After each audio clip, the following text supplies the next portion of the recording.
गंगे च यमुने चैव गोदावरी सरस्वती कावेरी नर्मदे सिंधु जलस्मिन् सन्निधिं कुरु। जल ईश्वर स्वरूप है, सौम्य, शालीन, जीवनदायक। प्रकृति का दिया ये जल रूपी वरदान पृथ्वीवासियों के लिए सिर्फ एक विरासत नहीं बल्कि एक जिम्मेदारी है जिसे आने वाली पीढ़ी के लिए संभालना आवश्यक है। और इस उद्देश्य की ओर पूरी निष्ठा से कार्य कर रहा है राष्ट्रीय जल मिशन, जल शक्ति मंत्रालय, भारत सरकार। खेती के उपयोग में आने वाले पानी का अधिकतम उपयोग हो, इस दृष्टिकोण से मंत्रालय माननीय प्रधानमंत्री जी के मार्गदर्शन में काम कर रहा है और हमने नेशनल वाटर मिशन में 20% तक पानी के उपयोग में कमी लाने का लक्ष्य रखा है। सतह पर जो जल उपलब्ध है उसका उचित प्रबंधन, भूगर्भ के जो हमारे स्रोत हैं उनका ठीक से उपभोग हो, जो पानी हम अलग अलग क्षेत्र में उपयोग में लेते हैं उसका विवेकपूर्ण उपयोग हो और उसके साथ साथ में जो पानी उपयोग के बाद में निकलता है उसका ठीक से ट्रीटमेंट हो, तो हम जल सुरक्षित देश को बना सकते हैं। जलवायु परिवर्तन का विशेष ध्यान रखते हुए national action plan on climate change के तहत नेशनल वाटर मिशन की स्थापना की गई ताकि जल संरक्षण को बढ़ावा मिले, जल की बर्बादी को कम किया जा सके और राज्यों के भीतर एवं राज्यों के बीच जल का अधिक समान रूप से वितरण सुनिश्चित किया जा सके।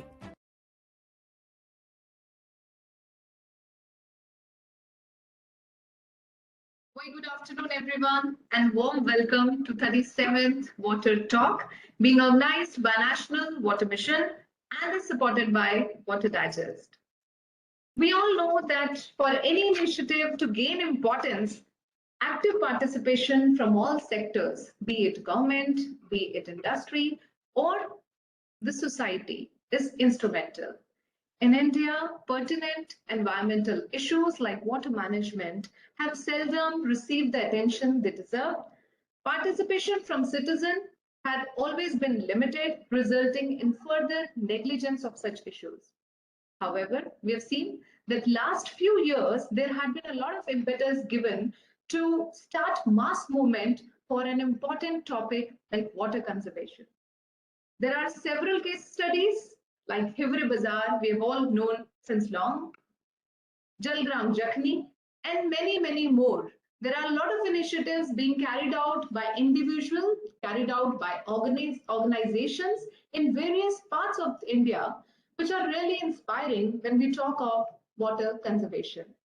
And today we are happy to welcome our key speaker, Ms. Kanupriya Harish, an executive director with Jal Bhagirathi Foundation, who will be sharing the work they have carried out with distressed communities in the state of Rajasthan towards water conservation. But before we start and hand it over to our key speaker, I take this opportunity to invite Ms. Devashri Mukherjee, Additional Secretary and Mission Director, National Water Mission, ma'am, for her opening remarks. Over to you, Devashri ma'am.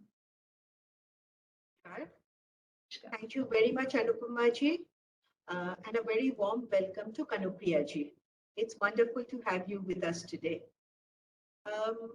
We have been talking about, and I think over the last decade or so, there is growing consciousness of the importance of water for economic security, for lives, livelihoods, as well as maintenance of our ecosystems. As we combat climate change, the water cycle is affected first. I think this is well known to everybody, and we are seeing changes in the water cycle, which again affects the poorest and the most vulnerable first. So therefore, the issue of water management and the focus on water management and bringing together communities, all stakeholders. So basically making water a people's movement, water management a people's movement is possibly the only way forward to ensure water security for our country and for our planet. Now, the National Water Mission, in partnership with as many stakeholders who are willing to partner with us, with various ministries, with state governments, with district authorities, communities, civil society organizations, we try to implement the Jal Shakti Abhiyan. We have been doing it for 3 years, where we say, before the rains come, let us prepare to conserve rainwater as much as possible. So we implement the Jal Shakti Abhiyan. This year it was launched on the 29th of March by the Honorable President of India. And the objective is that everybody comes together to, it is about celebrating water, it is about celebrating monsoons in the country, but also preparing our dwelling, which is our country, to conserve as much water as we can, so that we have available the water for a more difficult time. So this is the objective. Now, this is the what. The question is the how. And that is where these, these interactions, these talks with people who are working in the field, who are showing us the way forward, who will share with us their strategies and inspire us with their examples. So our water talks are actually what we do to try and share inspirational stories and examples of how things are done with a much wider audience. So therefore, before, without any further ado, I think we are all waiting to listen to Kanupriya ji. So thank you.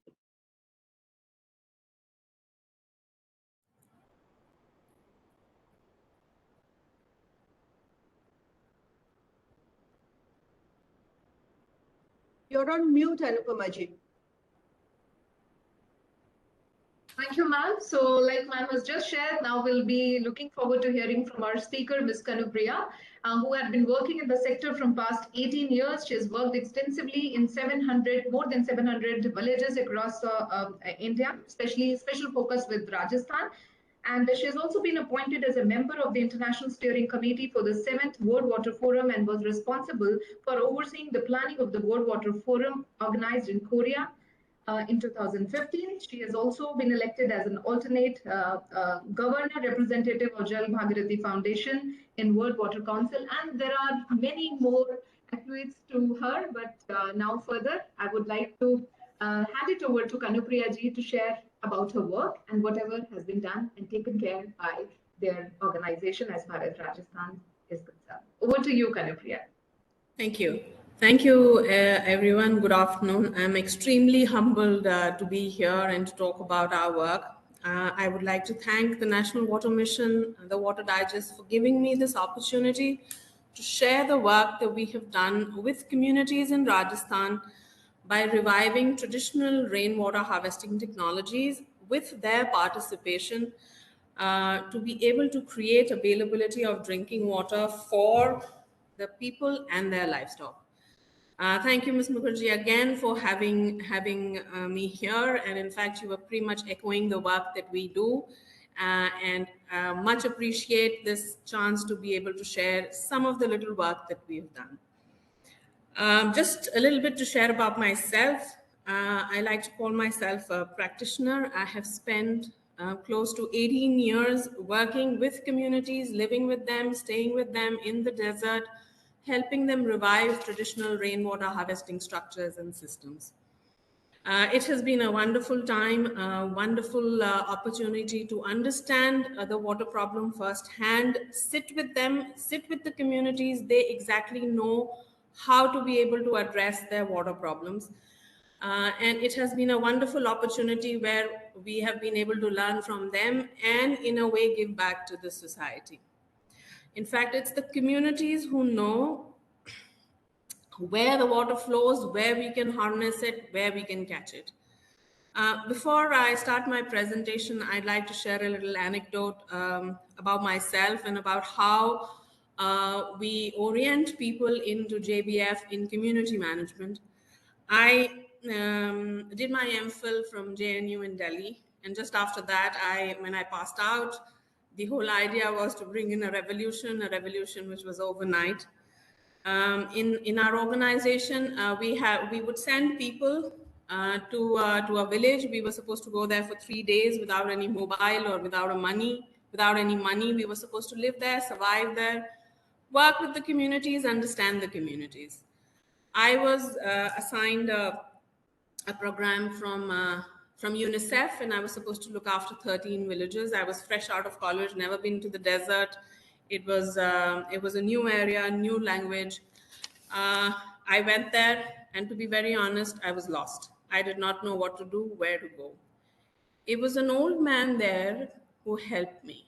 He helped me not only with food, he gave me a place to stay, and most importantly, he helped me do my survey.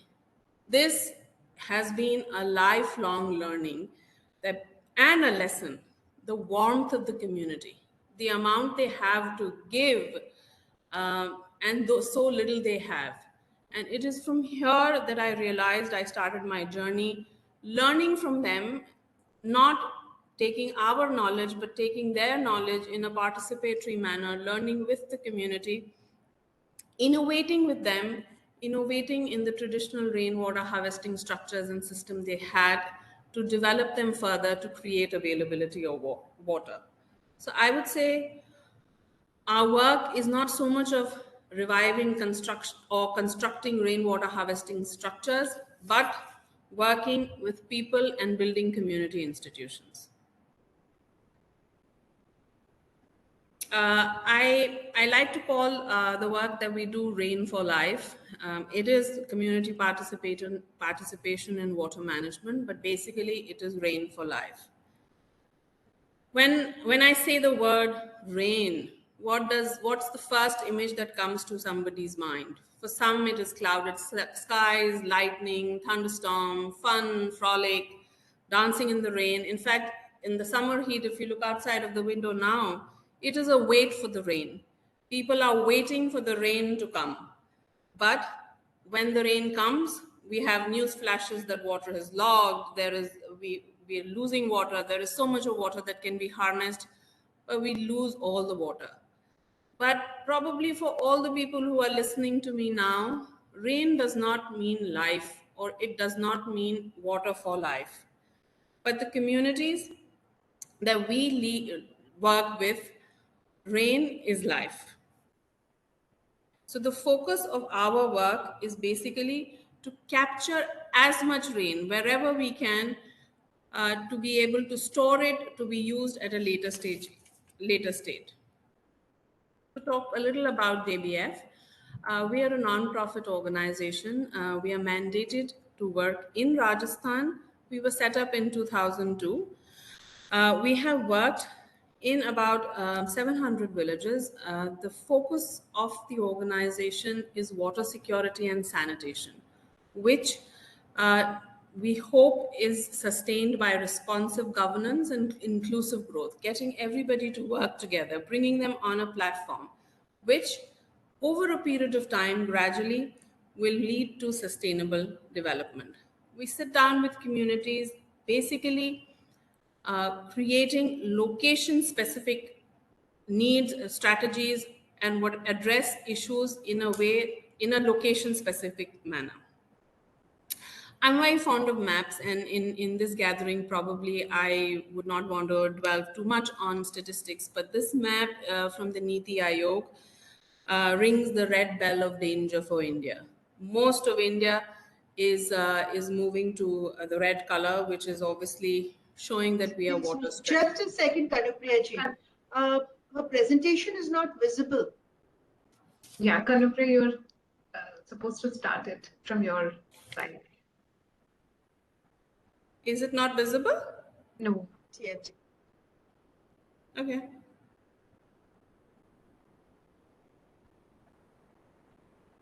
Yes, now it's visible. Yeah, now it's fine. Thanks. Okay, Yeah. all right. Okay. Sorry. You want me to go back or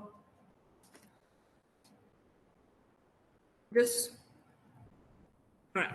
Is it okay now? Hello? Yeah, that's fine. Okay. That's fine. Yeah. So when I talk about, what I said was that I'm very fond of maps. Maps give you a visual of the situation. This map from Niti Aayog is shows that India is moving more towards water stress. We are all in the red. And obviously, the demand versus the supply, there is a huge gap. And obviously, there are various studies. Some give a scenario of 2030, some give a scenario of 2050. But yes, whatever is the scenario, over a period of time, with the demand increasing and the supply falling, we are sitting with an impending water stress and a water scarcity area. We happen to work in the area which is a very, very red area, Rajasthan. We work in the area that is highlighted green here. So we basically work in areas where the border districts meet. So we work in areas where Jodhpur, Pali, Barmer, Jalore, Jaisalmer, the western Rajasthan districts meet. And we have recently, over the past 3 years, taken up villages around the Sambhar Lake, which is the largest saltwater lake in India, along the borders of Nagaur and Jaipur districts. So this is exactly where we work. We are the largest state. We have extremely scarce water resources. We hardly have any surface water sources. 87% of the land is drought area. In fact, for us, drought is a way of life. 74% villages nationwide that exist in Rajasthan that have water quality issues. We also do collect a lot of our own primary data, and the quality of the groundwater sources as well as the surface water sources have much in wanting. And of course, like I said, we are looking at various scenarios. By 2015, it is believed that Rajasthan would be water scarce. It is extremely vulnerable to climate change. According to the IPCC, we are extremely vulnerable to changes both in climate variability as well as climate change. To talk about where we work, it is an extremely vulnerable environment. We have dispersed populations. We have people who live in different parts of the state. They live between dhanis. So one person lives in one location and the other person would live far away within the sand dunes. It's a dispersed population, which obviously increases the challenge of creating any infrastructure for water. We have a fragile ecosystem. We get severe sandstorms. The temperatures are nearly reaching 50 degrees even now. We have, because of livestock being our source of livelihood, we have a lot of overgrazing, due to which there is land degradation. The biodiversity is threatened. The temperatures are very, very high. This is a photograph, which is one of my favorite photographs, and it is from Barmer district, where the camel, which is also known as the ship of the desert, is tired and needs shade. But a woman, she still has to carry water, drinking water for her family, to provide for her family. We have recurrent droughts. And there are various studies, and a study from Kazri, an institute out of Jodhpur, says that the possibility of no drought in Jodhpur is 16%. A moderate drought, again 16%. But a probability that there will be a drought is 40%. So this is, so for us, drought is a way of life. We have no watershed, no rivulets, except for those that flow during the monsoon. We have a very, very flat land. We have acute scarcity of drinking water. Again, in this photograph, this woman has scooped out a little hole from which she's collecting water. We get about 200 to 300 millimeters of rainfall, which is about, say, 6 to 8 inches. Our groundwater is very, very saline. Probably because at one time we were the sea, the groundwater is not potable. Like I mentioned earlier, we do a lot of water testing to train communities on safe water. And we found that the total dissolved solids in water go up to 10,000 ppm. In areas around the Sambhar Lake, because of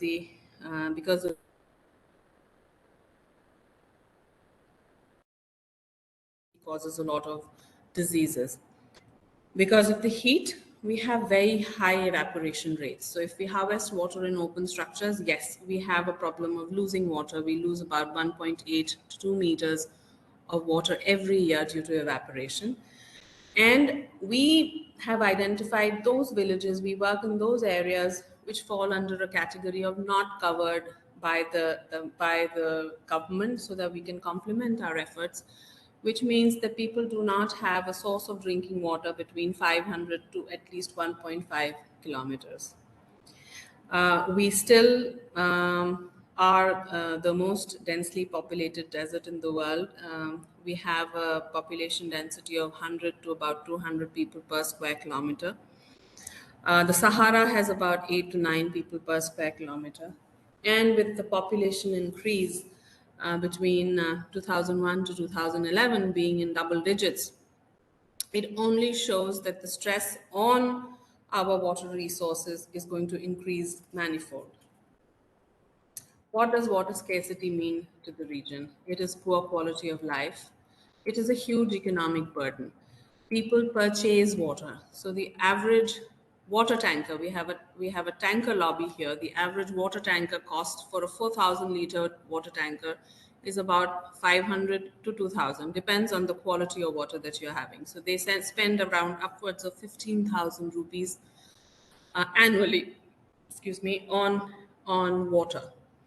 It means poverty. The two main sources of livelihood in the region are livestock rearing and rain-fed agriculture, both heavily dependent on rainfall. We have huge impacts on health because of the poor quality of water.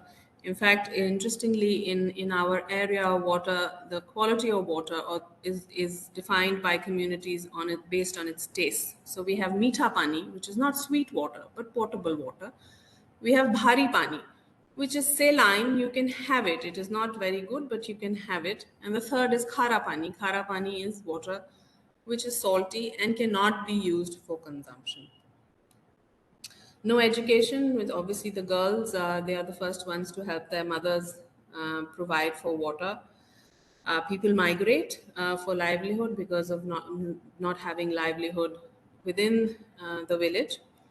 And but the most impact that happens of water is on women. This is a little snippet that I have taken out from our primary data collection that we do. So women on an average, they walk about 5 to 8 kilometers every day to fetch water. And if I were to take the average water collecting life of a woman to be 40 years, which is again a very conservative estimate that I'm taking, they travel about 1,800 to 3,000 kilometers a year, and in a lifetime, about 120,000 kilometers, which means that she has traveled 2 to 3 times around the planet Earth just fetching water. We've also collaborated with AIMS in Delhi to understand what is the impact that happens on the spine of a woman when she's head loading 40 liters of water, which means that a woman on an average spends 1/3 of her life just walking, collecting water. Just a little thought that I would like to add is that water costs nothing for those with everything. We probably don't even look at our water bills, but it costs everything for those with nothing. So drinking water availability is the first step towards poverty eradication and, in my opinion, women empowerment. With population increasing and the demand for water rising, but the source still remains finite. So obviously we are in a situation that how do we manage a resource which is finite to be able to reach people at the base of the pyramid? When I paint such a bleak picture, one wonders how did people survive in the desert? The Thar has been a desert for centuries. It is not that the Thar became a desert overnight. It survived because it had rich traditions of rainwater harvesting. We had our gores, which were catchment areas, huge catchment areas. We had gorges, which were grasslands.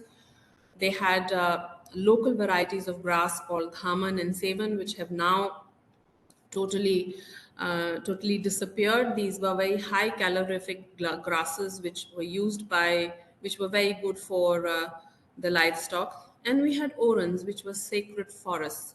All of these three were repositories of biodiversity, and they were able to harvest water in huge village talabs, which were able to uh, meet the drinking water requirement of the people. It was the people who developed and controlled these water harvesting structures.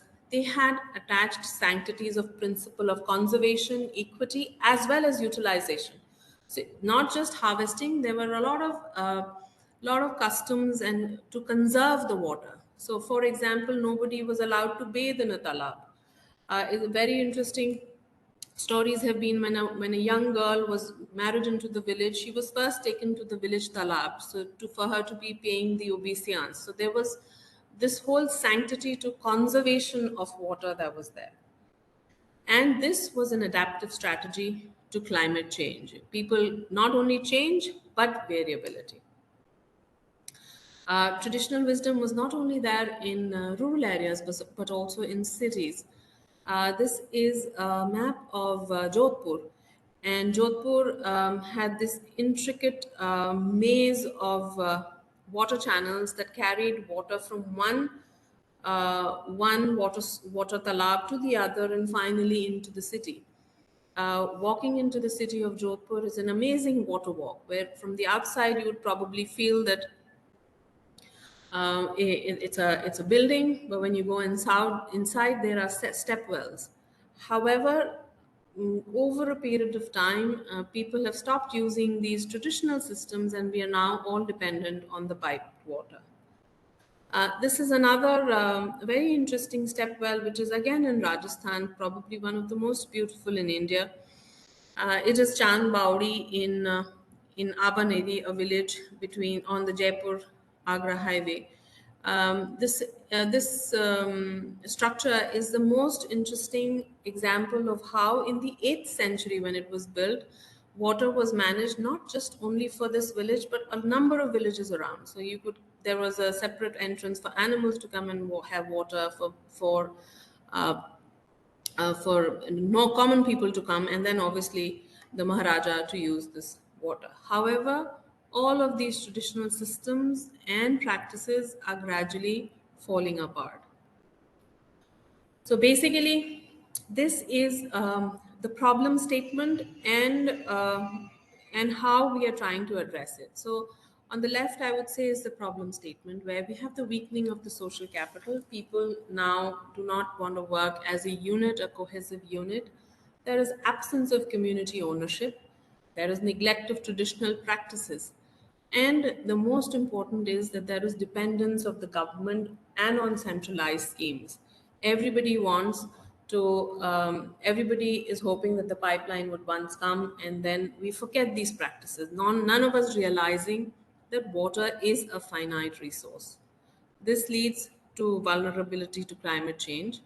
And our approach, I like to call, is an enabling approach, a bottom-up enabling approach, basically with 5 focus areas. One is community mobilization, sitting with the community, getting them together, understanding from them what they want, and facilitating the social capital which had gradually faded away, bringing it back together. Bringing them back together on the common platform of the requirement of the day, which is water. And because we are looking at in situ availability of water, we look at reviving traditional rainwater harvesting structures. We do a lot of participatory action research, the work that we've done. We look at it, we see how we can improve it, learn from it, then take it back to the communities again. And obviously, networking and advocacy, because we as an NGO can only create models of replication, which we hope will be carried forward to other areas by other people. Our community mobilization is very, very intensive. We identify our areas that we work in. Like I mentioned, we work on border districts through intensive rapid rural appraisals. We sit down with the communities, we sit down with people, we do a lot of consultative community engagements, assess the need, and the most important element for us to start working in a village is the willingness of the community to work in a particular project. It has to be demand driven because they are required to contribute financially in the construction of a project. So basically, we end up doing a lot of consultation to see if there is a need and a demand from the community. Our methodology focuses on participatory approach, create village level institutions within the village, identify leaders within the village who will work with the village for the development, and harness the collective wisdom. So basically, our strategy promotes local technology, which uses local expertise. So we have the local masons who work with us, we train them. We use local materials so that it can be sourced easily and is able to be maintained once we are gone. Because of this reason, people understand what we do, and that is the reason why it is popular. So it's three broad focus areas. Number one is community institutions, developing them, strengthening them through training and capacity building, community contribution, and community empowerment. When we create the social capital at the village level, we create what we call as the Jal Sabha. A Jal Sabha actually translates as a water user association. We get people from the village, we try to link them with the panchayat. We try to enlist panchayat members also, but the focus is to have influencers in the Jal Sabha who can bring the community together, motivate them to come together and work. One of the most important elements is that we have representation of all communities in the Jal Sabha. And also, which is very, very difficult, but also have at least 10% women who are vocal in the village to be coming and participating in the Jal Sabha. Then we have what we call as the Jal Samiti. Water, because it's a sheet flow water, rainwater, flows from one village to the other. We create a Jal Samiti of people spread across these villages. So there is a consensus. In many occasions, the catchment is in one area, the collection structure is in the other. That's where the Jal Samiti comes in. Then we have the Jal Parishad. This is a body where we have a lot of experts who work with us. We have members of the PhD, we have members of AFRI, KAZRI, a lot of research institutions. We work with them so that whatever work we do, we are able to improve it further, take it back to them, take guidance from them, and are able to achieve the mandate of being able to harvest water. And finally is a stakeholders or a Jal Sansad. This is basically all our beneficiaries. We meet annually. People can come and talk about their success stories or share, or in fact, put in proposals if they would like to come for us to work in their village. We do a lot of participatory exercises to identify what is the need in the village. So we do transact walks, we make seasonal calendars, but the three most important tools that we do are social maps, resource maps, and topical maps. So basically these are the maps that help us understand, give us a basic idea of a village before we decide with the community in terms of what intervention we would want to take up in the village. And obviously the final intervention that we want to take up is done through focus group discussions. Like Ma'am Mukherjee was also talking, rain is very, very important. And there's a little small snippet on the potential for rainwater harvesting. People think it's a difficult math, but it's very easy. So I would start with a very, very small rainfall of say 100 millimeters per year. And assuming we have an area of 1 square kilometers, which is 100 hectares as a catchment, we will be able to harvest a total of 100 million liters of water in just one rain. If it's a good catchment, we'll be able to do that. So this is the potential, this is the amount of rain that we can harvest and store. We just need to be prepared to be able to create that infrastructure to be able to harvest it. So the focus of our work, wherever we sit down with communities, is to develop rainwater harvesting structures where we can harvest, where we can maximize the water harvesting potential. We do both community-based rainwater harvesting as well as household-based rainwater harvesting. We create talabs, which are basically village ponds. They have an embankment, which is not normally load bearing, but because we do not have any watershed, most of the area is flat. We create, if you look in the foreground of the picture, we create water channels. The purpose of the water channel is to be able to quickly harvest, like I said, harvest as much water as falls. So we have a gradient on a flat land of say about 5%, and if the water is falling towards the end, the idea is to make a water channel so that the water comes in quickly and is collected in the talab. We make nadis, which are ponds and grasslands in gorges. Traditionally, these were used by livestock rearers for their livestock. They would go into the gorge, would have grass and have water for their livestock.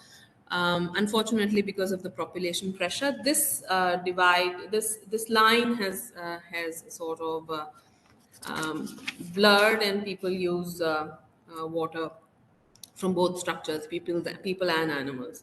So these are the feeder channels where basically the idea is to survey the land, to understand the slope, make these feeder channels so that in one rain, two rains, we are able to harvest enough water. We do school takas, which are underground rainwater harvesting tanks. So basically, we calculate the area of the rooftop, then we have a ground catchment, or we just have a tank where water gets collected. We do household tanks. In this particular tank, it's just this he doesn't have a roof, so it has been calculated. The catchment has been calculated as a ground catchment. We make these rainwater harvesting tanks and then install a hand pump so that the withdrawal of water is safe. We do recharge wells. These are not groundwater wells because most of the groundwater in the area that we work is very, very saline. These are berries. In the common language, they are called berries.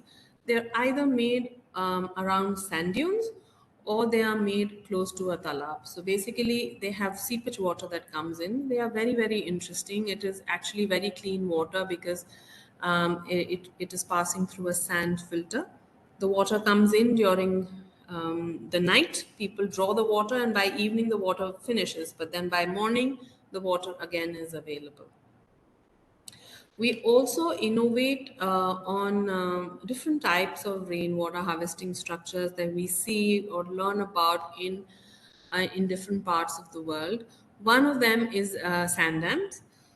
These are dams that are very, very extensively made in Kenya, and they are made in dry riverbeds. The idea over here is not to collect water like in our Anicut, but to be able to collect water bearing sand so the water seeps in and there is groundwater recharge and water is available on a longer term for the communities. So the idea of the planning is to sit down and create an integrated water management system wherever the possibility arises. So we have a rainwater harvesting catchment. In the catchment, the water falls, and wherever required, we clean up the catchment, prepare the catchment, have feeder channels so that the water comes into a talab. We make household rainwater harvesting tanks with rooftop and ground catchments, and we make these tanks also in school. We also promote construction of household toilets through mobilization and have very innovative exercises or training programs to encourage people not to just create the infrastructure but also to use them. So most of the time, we are looking at how to adapt water harvesting to climate change. Obviously, the rains are so variable now. Traditionally, the rains would fall over a period of time, But now if the rains fall at one go, it is very difficult for a catchment to be able to harvest that rain. It gets wasted. So we adapt our structures to be able to capture the rainfall. And we are also reviving traditional norms of preservation. So people have now again started systems where you cannot enter the Ago, or you cannot defecate in the catchment area, so that the water remains clean. We focus on sustainability through financial models that create ownership. All structures that we create have to have participation of the community from 30 to 50%. And the contribution has to come it has to be verifiable, transparent, so we are able to see it. So basically it has to be in cash, which can be verified. Post-construction, for community-based structures, we encourage them to set up a progressive water pricing system. So basically, because we've created these Jal Sabhas that are that come out of a lot of community consultation, these institutions that do not even have much of a penal jurisdiction are able to charge money from the users, which then again goes back into the development and construction of the rainwater harvesting structure. We do a lot of training and capacity building. We on sanitation and hygiene, we have structured trainings, we have a lot of external experts coming. We do medical camps to understand the impact of water on health. We do CLTS to trigger sanitation. We have developed a lot of IEC material, which is easy to understand, hands-on, for people to understand the link between water and sanitation. Often we go and people do not understand what is the link between sanitation and water. We do water testing. We get people to see how the water is. Besides equipment, we also have these very interesting exercises that have been developed for them to understand that what looks clean may not actually be clean. When we talk about sanitation and hand washing, one is encouraging them to use soap, and then the other is that we have developed this system of making soap at home. So it's a cold press system for making soap. We train women, young girls to make soap and use it for their household, for their households. And again, to understand that rainwater harvesting is not something very, very technical, and even in a small catchment, one can harvest water. This is a little tool which is called Jal Chakra that we have designed. So basically here it is to calculate and see how much water you will be able to harvest with a particular amount of rainfall. So if you were to look at the figure 80, if the area of the house or the catchment is say 80 square meters and the rainfall is 300, so in one rain a person would be able to harvest 2400 liters of water. This is just one filler. On an average, when we make an underground tank, it fills at least 3 times. So with this little tool, our mobilizers, our communities, they are all able to very quickly understand that this is how much water we'll be able to harvest, and that's the reason how the uptake in terms of rainwater harvesting increases. Beyond implementation, we do a lot of post-implementation monitoring by local mobilizers. We leverage and engage community into new initiatives. So we do one program and then we look at how to engage them, keep them organized. And we develop community champions. So basically, we do not work with a very large staff. We have a volunteer base of about 20,000 people. They are people from the villages, and we make them champions, and they are the ones who are mobilizing new villages to take the work forward. I would like to share some case studies with you. This is a talab in Barmer district around the Pachpadra salt, again a salt lake that we have. Rajasthan has a number of salt lakes. This was more or less flat ground. Here we had all women. They are from the Bhil community. They came together and they formed the Jal Sabha. They planned the structure. And this is how it looked after the construction, where they made an embankment and they excavated. They raised 30% of the cost. The total cost was 195,000 rupees. And they set up a pricing mechanism. The women in the village set up a pricing mechanism of charging 50 rupees for 4,000 liters of water.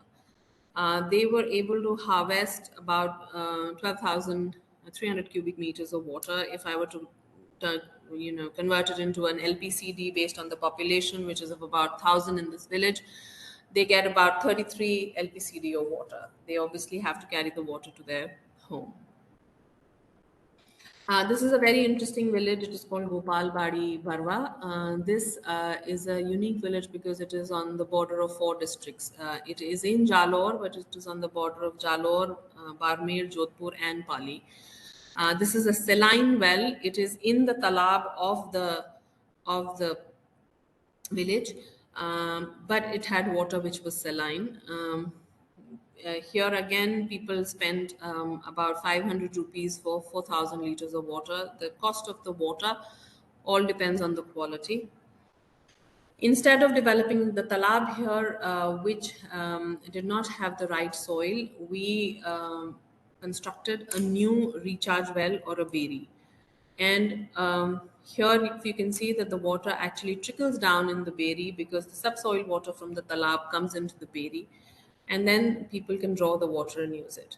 So if you look in the background, it's the talab, the rain, the water comes in, but because of the soil in the talab, which is not very good, all the water seeps in. But the water seeps in and it comes out of this beri, which is then used by the communities. On an average, they get about 50,000 liters of water from this structure.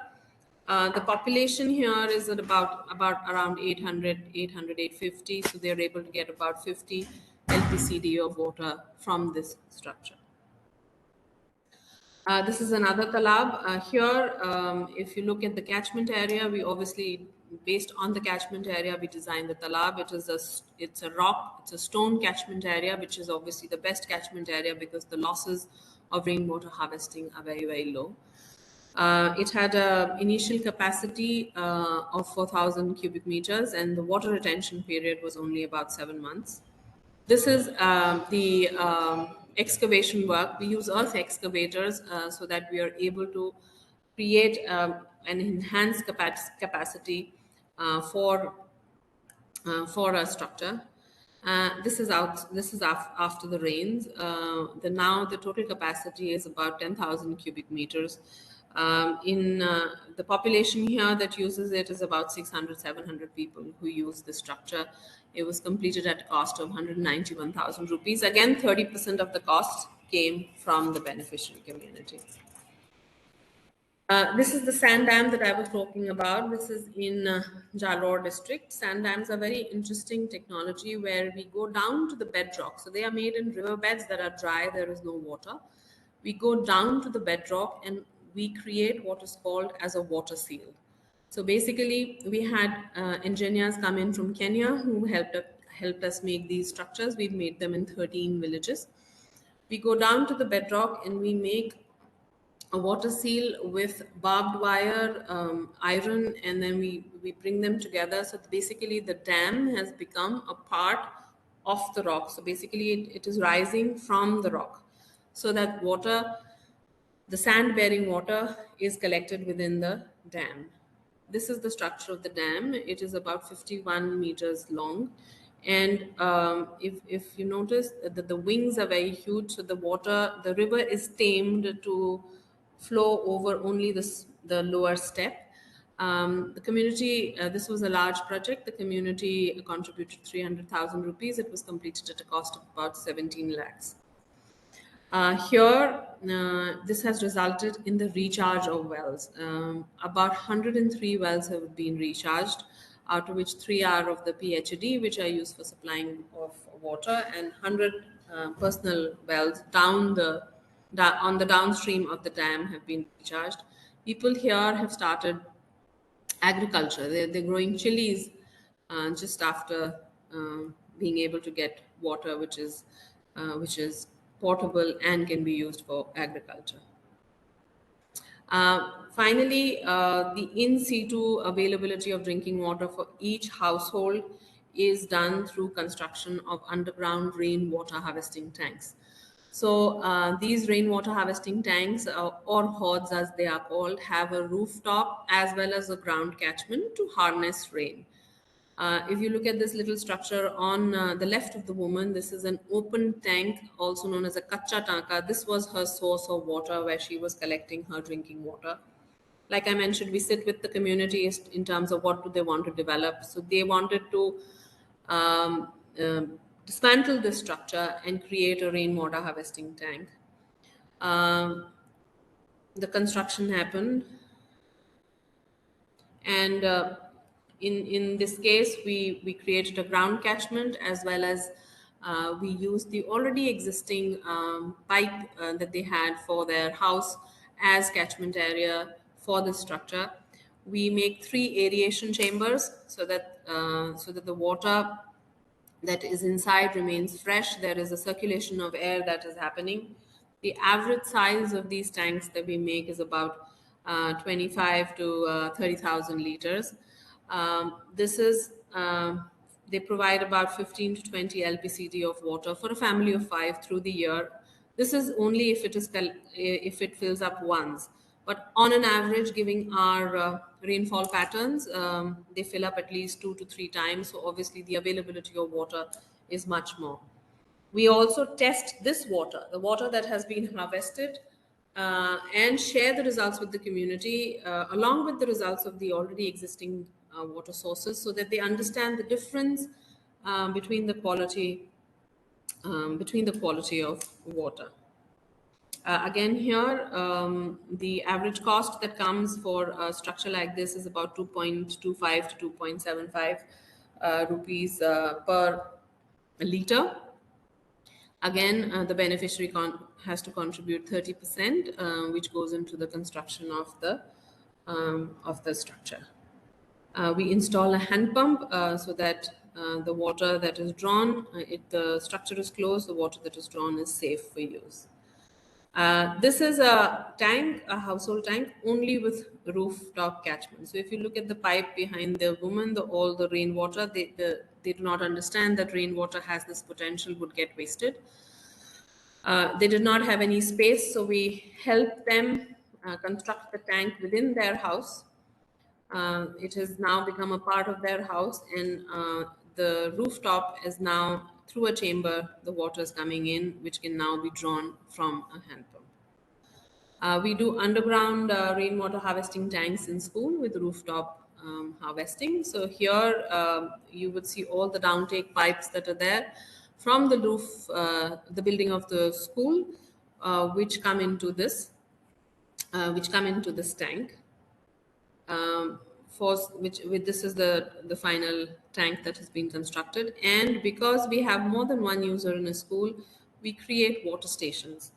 The idea of a water station is because children will not probably be able to maintain the hand pump, and this water station is an easier way to take water. We also, because though we do a lot of trainings in terms of cleaning the catchment areas before the rains, but we also do trainings and link our tankas with government programs where chlorine tablets are used to clean the water, or basically because it's rainwater, it's all clean, alum can be used to clean the water, to get rid of the turbidity. Just a little about the impacts. We've done about 700 villages. We've constructing location-specific rainwater harvesting structures. We've constructed tanks, household tanks in more than 3,000 houses. We've constructed toilets in 2,100 homes. Each village that we worked in, we have a water user association or a Jal Sabha that has been facilitated and capacitated.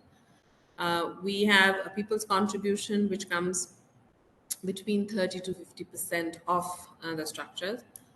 norms for maintaining the community structures community as well as household structures have been established. So people are now engaged in preserving and protecting their water source. There is a financial sustainability of Jal Sabhas that has been achieved because they are able to raise funds post construction from people who come to take water. We have had a lot of evaluations. These two figures that I'm quoting is from a UNDP evaluation that was done of our work, which shows that there's an increased availability of drinking water in about 95% households. And the availability of water for livestock, which is their mainstay livelihood, is about 80%. We have norms for equitable distribution of water because we have people who work together. They are a community. People live in a community. Everybody is able to share the water resource. We finance. There's a unique system of financing the infrastructure. The fund in the village that is developed for these structures is known as a Jal Kosh, where they raise money not only for construction but also for maintenance of the structures. Because water, people spend a lot of money on water.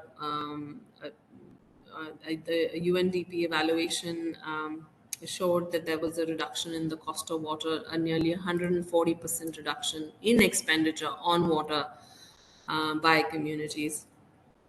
There's obviously a reduction in the drudgery of women because water is now closer to home. They do not have to travel to get water. We were also a part of the EU state partnership program with the government of Rajasthan, and an evaluation of the work that we had done was undertaken by the EU in 2016, and they said that this is a project which is highly recommended as a flagship project of water and sanitation initiatives elsewhere. Basically, the models that we create have the potential of being upscaled. Thank you very much. Thank you very much for your attention. Thank you, Kanupriya ji, for your wonderful presentation. And we generally move ahead with question answer session also. So, ma'am, if you allow, shall we open for question answer session, or you would like to comment or share your comments here? Devashrima? I think we should open it up for questions and answers. All right. Thank you. All right. So most of our participants are well versed with the system that how do we do our question answer session. Still, for all those who are new to the program today, you have an option of raising your hand. So you can raise your hand and my team will unmute you and you can introduce yourself and put forward your query. Also, you can write your queries in the chat box. Some of you have already shared your queries and I'll be taking them one by one. Also, we are live from various Facebook handles. So from there also, we are collecting all those queries which are put forward from the social media, and we will be taking it up in this session. So we are open for the Q&A, and you may raise your hand as well. I request Mr. Bashir Ahmed Sir, you may please ask your query.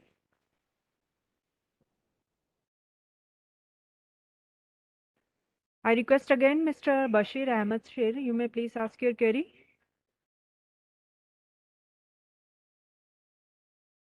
I request Mr. Kirit Trivedi, you may please ask your query.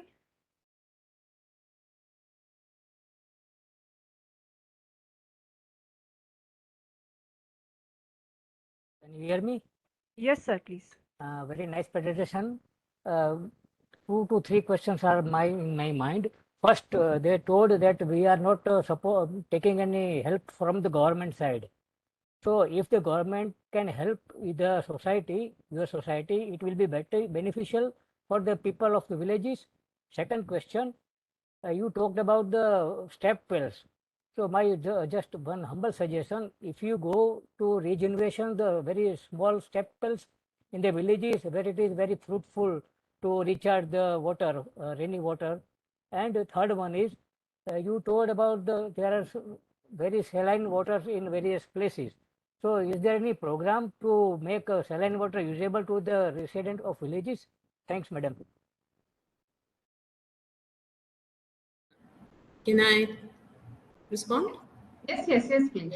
I'm afraid I don't know how it came that we do not work with the government. We work very, very closely with the government. Have been part of all the programs for rainwater harvesting, promotion of rainwater harvesting. There has been the Mukhyamantri Jal Swavlamban Abhiyan, where we have been trainers. We work in all the training and capacity building programs of the government, along with the government. In fact, the Honorable Minister is from our area, and we work very, very closely with him. And it has been an honor that he has visited some of our projects. So I'm afraid how that came out from my presentation, and I apologize for that. Number two, yes, there is a lot of groundwater which is saline, and we have also again experimented. Now, let me be very clear about my partnerships with our partnerships with the government. Also, we did an experiment with the PhD, the Public Health Engineering Department, on creating reverse osmosis plants that would treat the water and people could come and collect the water. But then again, the issue was that the government was facilitating the program in terms of giving us the water supply. But because of the quality being so bad, the reverse osmosis plants were unable to handle the water. So though we have a lot of, we have had experiments, not just by us, but by others also, it has been found to not be a very, very feasible option because of the costs involved.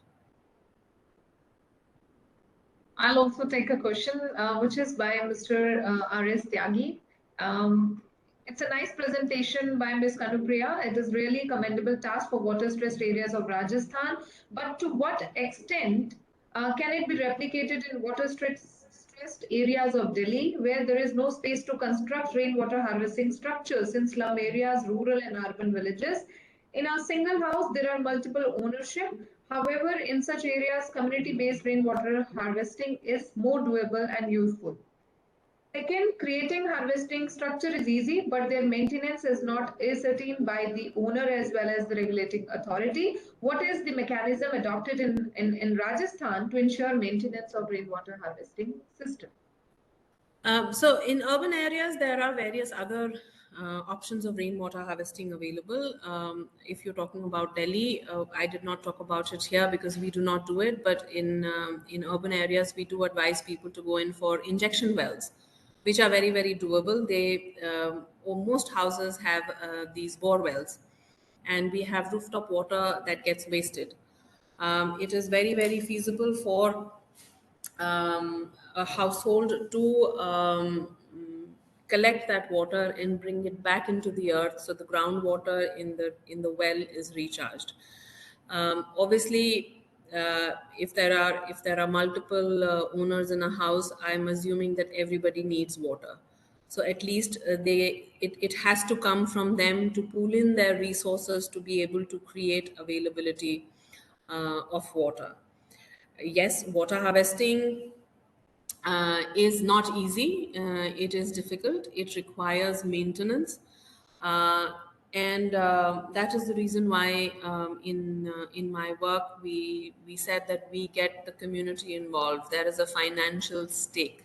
We are basically an enabling organization. We enable people to construct. So once they have constructed something, they maintain it. Like we maintain our houses, they maintain their source of water. So the because they are financially invested in it, they maintain those structures. And yes, it is an effort. It is an effort that has to be done if we are looking at sustainable source of water. And so connected with this statement, there is another question by another participant, Manish Chadda, who says how to approach community so they come with you for good cause. He's sharing his own experience wherein he says that it is totally different. He feels that they do not rely on you, considering you as an outsider. Also, he was keen to know that for how long water remains fresh or potable when collected in a tank from rainwater harvesting system. I again from my presentation, I am so sorry if I gave the impression that it is easy to get communities together. It is not. It sometimes takes a lot of time. Some people understand quickly, some people understand a little slowly. So we have villages. There are a number of villages that we have wanted to take, but it takes us nearly 6 months for them to be motivated and coming together. So obviously that is the reason why we said, whenever I said that our work is investing in the community and not the structure. So once we've invested in the community, they understand the benefits. They also see the benefit that has happened in a nearby village. So we do a lot of, as a part of our trainings, we do a lot of exposure visits. So when people see, seeing is believing, and that's how it comes. So it's obviously a slow process. And I'm sorry, I missed the second part of the question. For how long the water remains fresh or potable when collected in a tank? So in a water tank, rainwater remains fresh throughout the year. Like I mentioned, we have 3 aeration chambers, so the air is circulating. Because it is rainwater, the catchment as well as the tank is cleaned before the rain. The water can last and be safe for a full year. I request Dr. Rajneesh Ranjan, you may please ask your query.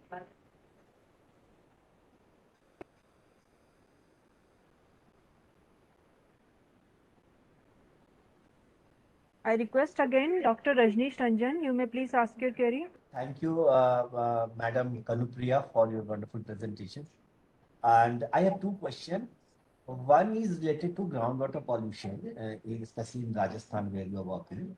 My question is that what kind of intervention you are adopting for the assessment of the kind of groundwater pollution everywhere in Rajasthan? This is number one. I mean, there are so many kind of spatio-temporal variability of groundwater pollution. Some may be having, I came to know about the uranium pollution. Some may be having the iron pollution or like that. So one question is that how you are, adopting the intervention at the ground level. Second is that related to disaster management, you are directly dealing with the community participation. So what kind of capacity building interventions you are adopting for sensitizing people to have a developmental planning approach that may also address, disasters like flooding or like drought situation or like other kind of disasters. As you may not be, you can recall the flood of Barmer. Barmer flood was there due to unusual rainfall.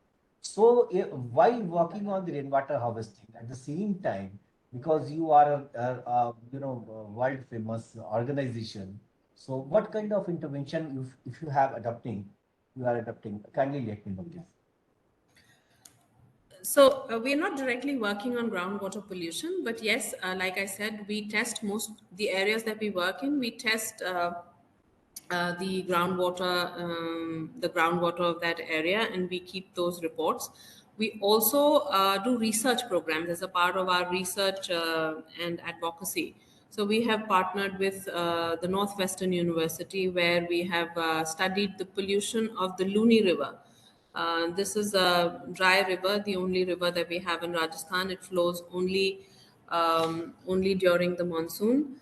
So we have studied the impact of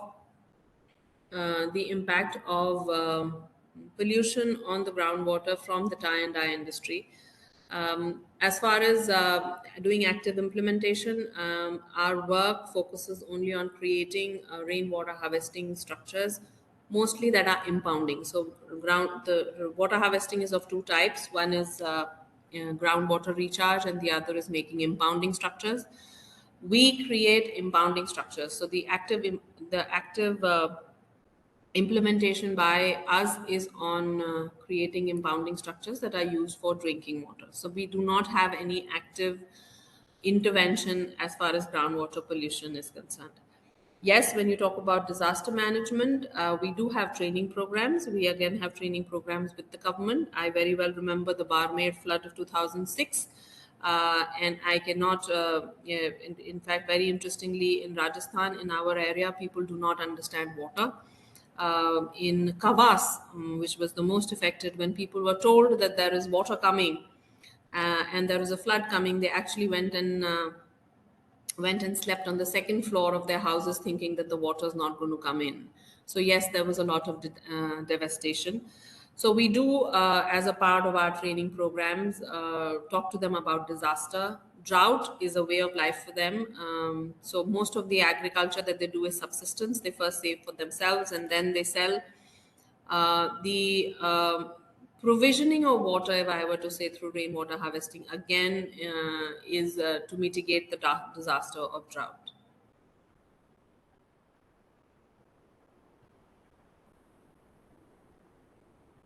By Dr. Veena Khanduri, she's asking, is Jal Sansad an institutional and governance model of distributed governance in Rajasthan? How to sustain this model? Community contribution is highlighted, but is it enough for the sustainability of such program? So the Jal Sansad is not a pan-Rajasthan body. It is basically a community institution that we have created of all the villagers who work with us. So basically, we sit together, and these are villages that we work together. We sit down, we exchange ideas. So that is the Jal Sansad. It's a forum within the organization, if I were to say. Community and the second question was about community contribution. Yes. So she's saying that do you think that this is the community contribution is the only thing required, or is it enough for sustainability of such programs? So community contribution obviously ensures that people maintain it. If you've spent something, if you've spent on the construction, if you've contributed, obviously there is an attachment.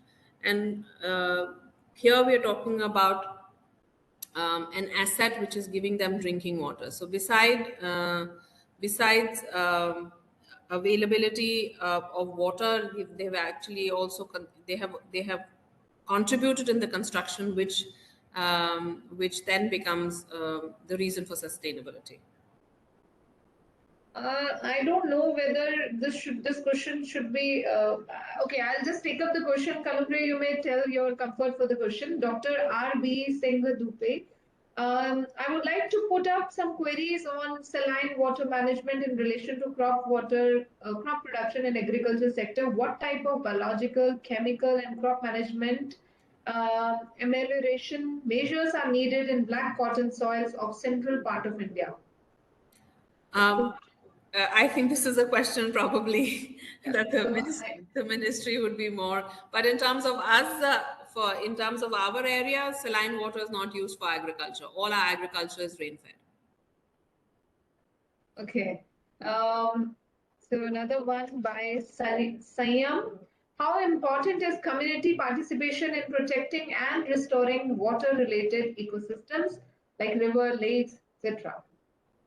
It is very, very important. If communities were to come together and to understand that they need to maintain their environment, they need to maintain their ecosystem, we are actually borrowing this from our future generations. There'll be a sea change. Okay. And Dr. Kale, Watershed Organization Trust, is asking, as community has diverse social and resource groups, will you throw some light on pointers to achieve the water management inclusive and no one is left aside? In background, gender gap in Rajasthan and other regions is huge. Yes, it is not easy, and as you said, that the gender gap in Rajasthan is huge. In fact, when I started working in the area, and another anecdote that I would say, people used to tell me that I do not understand anything and I will not be able to do it because obviously it's a woman who's doing it. It's a slow process. Any consultative process is a slow process. We spend time with the communities. Because water is something that is a requirement for everybody. It's a slow and consultative process. It doesn't happen overnight. We cannot go into a village and come back tomorrow with a broad-based Jal Sabha. It doesn't happen. It is patience. The next question is regarding the grievances cell. I think generally for every project and for every state, there are generally grievances cells, but still representative from National Water Mission would like to reply, Mr. Dikshit, or maybe Kanupriya, if you can add on to it. Is there any mechanism where citizens can complain about institutions who are not working on groundwater reach or keeping negligence which can harm groundwater aquifers? Well, I can say for Rajasthan, we have a helpline number. And for water, I mean, the PhD has a helpline number. Anybody can call and log in a. Yeah, and I think this is the case with almost every state. They have their helpline number, they have their grievances cell where one can definitely put forward your complaints and queries. Okay, another one I'll take from Mr. John J. What is the way forward for women in rural areas who lack education but still wish to take part in rainwater harvesting? So it's actually, we have seen that once we've created a Jal Sabha, it is the women who are very, very active. In fact, we have many Jal Sabhas where women are very active. They understand water. People understand. It's the space that has to be given. When you go into a village and you give them the space to speak, they speak.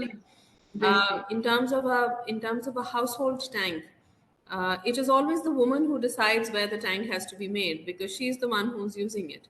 So it's again, it is not something which will happen overnight. It's a gradual change, and yes, people then come together. Women come forward, and on many occasions they are very, very vocal. I would not say everywhere, but yes, at least 30 to 40% places very, very vocal. What challenges do you face? It's a query by Ms. Akansha. What challenges do you face while implementing policies and projects at ground level? Would you like to share any such case study while you faced the challenges and then overcame those challenges and implemented the projects? Oh, there are many. I mean, there are many. Like I would like to talk about when we started doing pricing of water. This is again the government of Rajasthan in its water policy had said that the people would be required to to pay for the water. So basically the idea was to have a charge for water. So we wanted to, like I said, we like to see how we can collaborate with the government. So we wanted to set up these pricing mechanisms in villages. So when we started off, this was the water policy was in 2009-10 when we started, and we started seeing of how to price water. When we first went, it was blasphemy that, how can you take money for water? So the whole idea was that you're taking money for water. And it was then that we realized that our communication was not right. The communication has to be right, at least to begin with, when you're starting something. So then instead of saying that we were, so the way they collect water from a common structure is that there is a tractor tanker. The tractor tanker has to be paid a certain amount of money to transport the water to the house.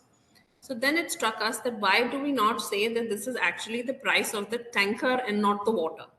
So then even in my presentation, if you see, we say that for 50 rupees for 4,000 liter tanker. So we are not talking about water. So we changed our communication. So communication has to be something which the community understands. It is within their social cultural menu. So it was not पानी का पैसा नहीं ले रहे हैं हम, tanker का पैसा ले रहे हैं. So the communication changed. So, and then it became easier to spread the message of charging for water for maintaining those structures. That's true. So communication plays a very important role, how it is communicated, and that's why special IC strategies are formed whenever any such programs are taken up. Another one by Ayushi: where do citizens stand on initiating a dialogue on the uneven distribution of drinking water? Well, again, I think that is something that the ministry will have to answer because uneven distribution of water, yes. I mean, in fact, our when we talk about our water pricing, it is also regressive, even though um, so so I guess it is more initiatives like this, Anupama ji, that you would have to do to create a dialogue on probably the right to water and uh, the inequity in water.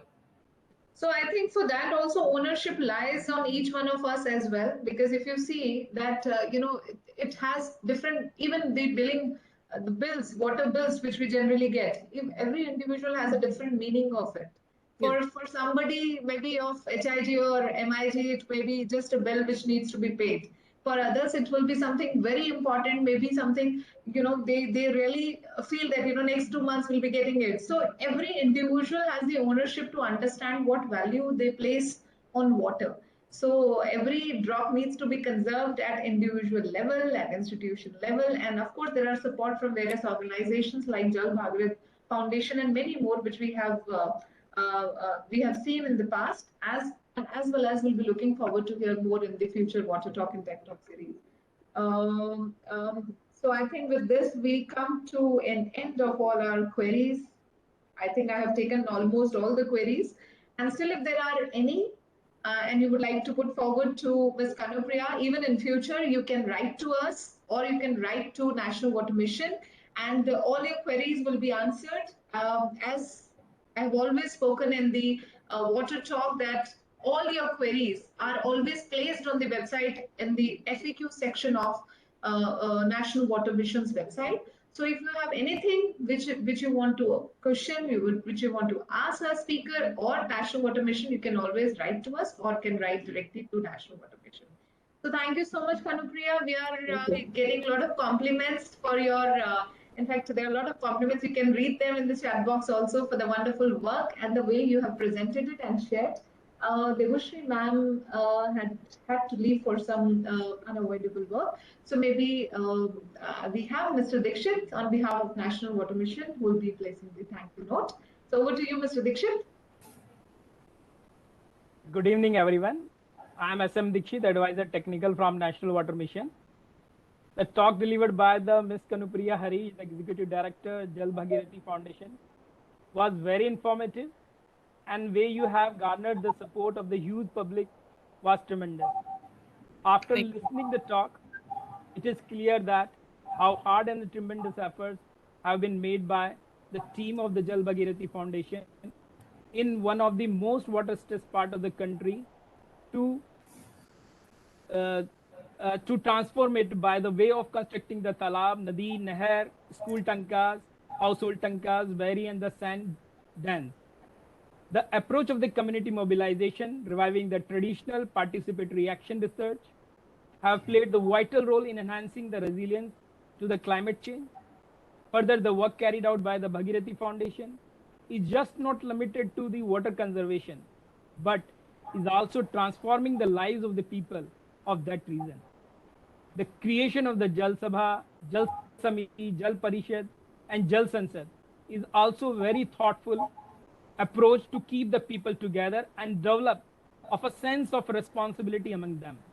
Thank you, madam, for sharing your learned experience and knowledge with us, and lack of the audience who have joined us at this time or may see this through our YouTube channel in future.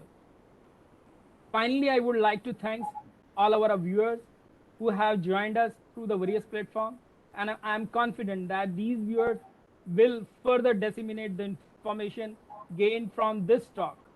Thank you once again. Over to you, Anupama ji. Thank you very much. Thank you for having me. Thank you, Mr. Dixit. Thank you, Ms. Kanupriya. And thank you all our participants. You see yourself, the talks are so interactive that you really enjoy. You feel that, yes, whatever has been presented, there are so many queries coming up. People are wanting to know more, interacting more.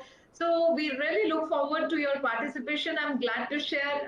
I would again like to highlight this was 37th Water Talk, which means almost 3 years. So it's good to see that even during the virtual world has given us a chance to connect with people from far across places.